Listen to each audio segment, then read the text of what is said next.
मी अंकिता रणजित निंबाळकर.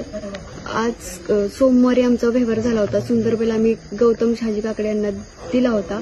तेव्हा त्यांनी आम्हाला थोडी रक्कम दिली होती. त्याच्यानंतर त्यांनी आम्हाला गुरुवारी सकाळी पैसे न्यायला, सगळे बाकीचे उरलेले पैसे न्यायला बोलवले होते. तर आम्ही तिथे गेलो. दुपारी त्यांचा फोन आला की संध्याकाळी 10 वाजता या तुम्ही. तर आम्ही तिथे गेल्यानंतर 11 वाजले आम्हाला.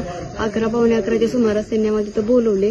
थोडी आमच्यात बातचीत झाली. त्यांनी पैसे न देण्याचं कारण सांगितलं आम्हाला की असं तसं थोडं सांगितलं त्यांनी.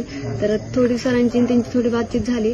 त्याच्यानंतर त्यांनी त्यांचे भाऊ गौरव शहाजी काकडे त्यांना बोलवून किंवा आणखीन त्यांच्यासोबत चार जणांना बोलवून त्यांनी आमच्यावरती म्हणजे सरांवरती हल्ला केला. त्यात त्यांनी गोळी घातली सरांवरती. तर माझी सर्व पोलीस स्टेशनमध्ये सर्व पोलिसांना नम्र विनंती आहे की तुम्ही आम्हाला न्याय मिळवून द्यावा. DYSP, SP, अजित दादा अनेक असतील, त्यांनी आम्हाला न्याय मिळाला पाहिजे. याच्यासाठी थोडं लक्ष दिलं पाहिजे. धन्यवाद.